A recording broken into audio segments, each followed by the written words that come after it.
नमस्कार, मैं हूं धर्मेंद्र। आप देख रहे हैं ऑनलाइन न्यूज इंडिया।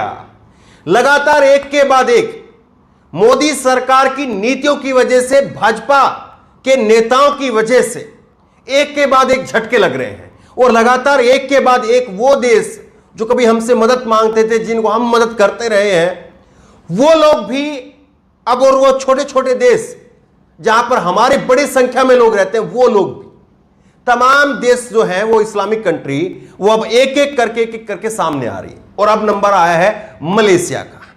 मलेशिया से जो है वो एक ऐसी खबर सामने आई है जो एक बार फिर से सोचने को मजबूर कर देती है कि हम कहां पर जा रहे हैं। बीबीसी ने छापा, इसको बीबीसी ने लिखा है, पैगंबर मोहम्मद पर टिप्पणी का मामला, मलेशिया ने हाई कमिश्नर को तलब कर जताई आपत्ति। तो मलेशिया ने अब हाई कमिश्नर को यहां पर तलब करके उनको आपत्ति जताई है कि साहब जो कर रहे हैं, जो बताया जा रहा है, जो कहा जा रहा है, पैगंबर मोहम्मद साहब की गुस्ताखी हरगिज बर्दाश्त नहीं की जाएगी। यह साफ शब्दों में जो है संदेश दिया गया है। देखिए, मैं आपको आगे बताता हूं। आपत्तिजनक बयान के बाद नेताओं को निलंबित और निष्कासित करने के फैसले का स्वागत भी किया है कि चलिए आपने जो किया है, लेकिन देखिए बड़ी बात यह है कि भाजपा ने जो पीछा छुटवाया है अपना, वो इतनी आसानी से नहीं छुटा है और अभी भी जो नाराजगी लगातार सामने आ रही वो आ ही रही है। भाजपा ने कहा है कि हमारे आधिकारिक जो है वो कुछ भारत सरकार का इसको आधिकारिक बयान ना माना जाए, इसको माना जाए कि कुछ नौसखे लोग, ये कुछ राह चलते लोग, लंपट लोग जो हैं, असामाजिक तत्व, फ्रिंज एलिमेंट, जिसको अंग्रेजी में उन्होंने लिख के दिया है, वो लोग हैं। हमने कुछ नहीं कहा।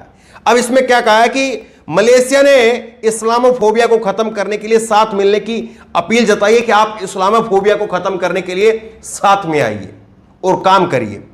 मलेशिया से पहले इंडोनेशिया, कतर, कुवैत, सऊदी अरब, अफगानिस्तान, ईरान जैसे देश भी पैगंबर मोहम्मद को लेकर के किए गए आपत्तिजनक की बयान की निंदा की थी। और इसके अलावा कुवैत से मैं आपको दिखाऊंगा, आप वीडियो भी दिखाऊंगा और आपको जो है वो खबरें स्क्रीनशॉट भी मैं आपको दिखाऊंगा किस तरह से वहां पर ये सब कुछ हुआ है। कुवैत ने एक सुपरमार्केट में भारतीय उत्पादों को हटा दिया है। तो ये सारा सिलसिला जो है शुरू हुआ था नुपुर शर्मा की वजह से। आप ये देखिए, प्रेस रिलीज है, अंग्रेजी के अंदर ये प्रेस रिलीज है और यहां पर जो है वो हाई कमिश्नर को तलब किया गया है और उनसे आपत्ति दर्ज कराई गई है। ये अंग्रेजी के अंदर जो है प्रेस रिलीज है और ये जो है वो जारी की है। ये ट्विटर बायो देखिए आप, इसके ऊपर जो है ये जारी की गई है। ये है विस्मा पुत्रा, officially Twitter account of ministry of foreign affairs Malaysia. तो ये मलेशिया के फॉरेन अफेयर्स का अकाउंट है और वहां से जो है ये लेटर, ये प्रेस रिलीज जो है जारी की गई है। अब मैं आपको कुछ एक जो है स्क्रीनशॉट आपको दिखाता हूं किस तरह से जो है चीजें चल रही हैं। ये आप देखिए, कुवैत के अंदर जो है, ये आपको नजर आ रहा है, कुवैत के अंदर ये अशोक ने जो है ये ट्वीट किया है और अशोक ने ट्वीट करके इसको लिखा है कि किस तरह से भारत का जो सामान है उसको सुपरमार्केट से हटाया जा रहा है। कुवैत की तस्वीरें हैं और ये अशोक का ट्वीट है, आपके सामने रख रहा हूं मैं। और ये हिंदू राइट विंग ने जो कहा उसके बाद में ये रिएक्शन आपको देखने को मिल रहा है। तो आप ये देखिए, एक व्यक्ति है और यहां पर जो है वो व्यक्ति पोलोथीन लगा करके बाकायदा कवर करने का काम कर रहा है कि इस्लामोफोबिक जो कमेंट किए गए हैं उसके बाद में इंडिया की जो रूलिंग पार्टी उसने कमेंट किए हैं और उसके बाद में हम यहां पर उनको बर्दाश्त नहीं करेंगे और हम इंडियन जो प्रोडक्ट है उनको यहां पर नहीं बेचेंगे। और बाकायदा वीडियो है, आगे वीडियो में आपको दिखाऊंगा, बाकायदा सामान को उठा उठा करके बाहर किया जा रहा है।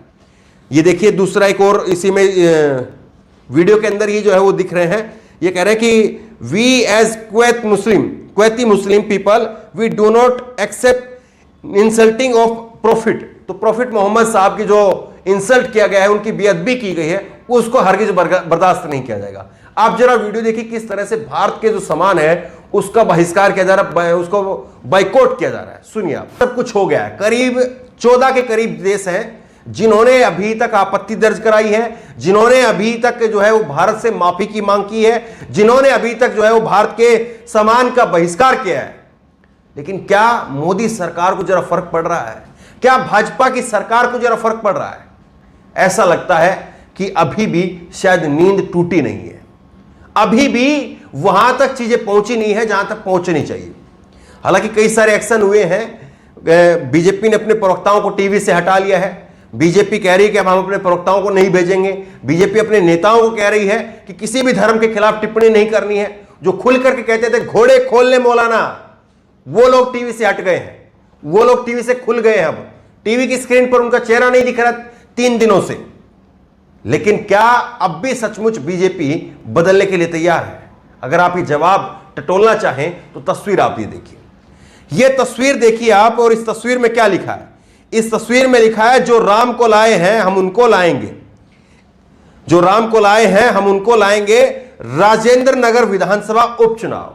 अब कहेंगे ये क्या है? ये है राजेंद्र नगर विधानसभा, दिल्ली के अंदर आती है ये, और उसमें उपचुनाव हो रहे हैं। क्यों उपचुनाव हो रहे हैं? उसमें उपचुनाव इसलिए हो रहे हैं क्योंकि भाजपा, जो आम आदमी पार्टी के नेता थे, विधायक थे, राघव चड्डा इसी विधानसभा से विधायक थे, उनको आम आदमी पार्टी ने राज्यसभा सांसद भेज दिया है। राज्यसभा सांसद वो बन गए हैं, राज्यसभा संसद के अंदर भेज दिया है, राज्यसभा के अंदर भेज दिया है। तो अब जो है वो सीट खाली हो गई, वहां पर उपचुनाव हो रहे हैं। उस उपचुनाव के अंदर भाजपा अब जगह जगह पर ऐसे पोस्टर चिपकवा रही है। हालांकि इस पे नाम नहीं लिखा है कि भाजपा की तरफ से चिपकाए गए हैं, लेकिन आप सब समझ सकते हैं कि ये कौन चिपकाएगा।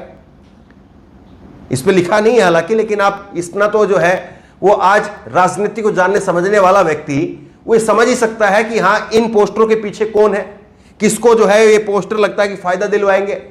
आप ये बताइए कि ये कैसे, उत्तर प्रदेश के चुनाव में भी यही पैटर्न था। अब इनको लगता है एक विधानसभा का उपचुनाव जिसको जीतने और हारने से बीजेपी को कोई फर्क नहीं पड़ने वाला। आम आदमी पार्टी की दिल्ली के अंदर न केवल पूर्ण बहुमत की सरकार है, बल्कि एक ऐसी ऐतिहासिक सरकार है जिसको कोई हिला नहीं सकता है। आप एक सीट तो छोड़ दीजिए, अगर 5-10 एमएलए भी छोड़ करके चले जाएं तो भी उनकी सरकार की सेहत पर कोई फर्क नहीं पड़ेगा। लेकिन एक चुनाव को जीतने के लिए किस तरह से सब कुछ किया जा रहा है? दरअसल ये एक चुनाव नहीं है, इसके बाद में बीजेपी को लगता है कि अगर ये सीट यहां से निकल गई तो फिर हम एक ऐसी हवा बना देंगे कि फिर जो है वो एमसीडी का चुनाव भी निकल जाएगा। और इसीलिए जो है राम को लाए हैं, ये किया है, वो किया, तमाम सारी चीजें की जा रही है। तो आप बताइए कि जो अरब देशों से लगातार प्रतिक्रिया आ रही है, तो इनकी सेहत पर क्या कोई वाकई असर पड़ रहा है? क्या वाकई इनकी आंखें खुलने का काम कर रही हैं कि हाँ, आपको जो है वो राजनीति करनी है, आपकी पार्टी बताना है कि हम ये लेकर के आए हैं। आपको ये नहीं बताना है राम को लाए हैं, क्योंकि राम को कोई नहीं ला सकता है। जो खुद जो है, जो भाजपा की अगर माने और जो हिंदुओं की अगर माने, तो राम खुद जो है वो अपने आप में सबको लाने वाले लोग हैं। तो आप ये बताइए, तो फिर राम को ये लेकर के आएंगे? तो सवाल ये उठता है कि क्या जिस तरह से लगातार अरब देशों से जो प्रतिक्रिया सामने आ रही है, उसके बाद में भाजपा यहां पर सुधरने के मूड में है, भाजपा वाकई जो है कुछ यहां पर बदलाव जो है वो अपने अंदर लेकर के आएगी। जिस तरह से प्रवक्ताओं को टीवी से हटाया है, तो क्या वाकई जो है वो बीजेपी अब अंदर खाने इस बात को सोच रही है कि दुनिया उस तरह से नहीं चल सकती जिस तरह से हम चलाना चाहते हैं।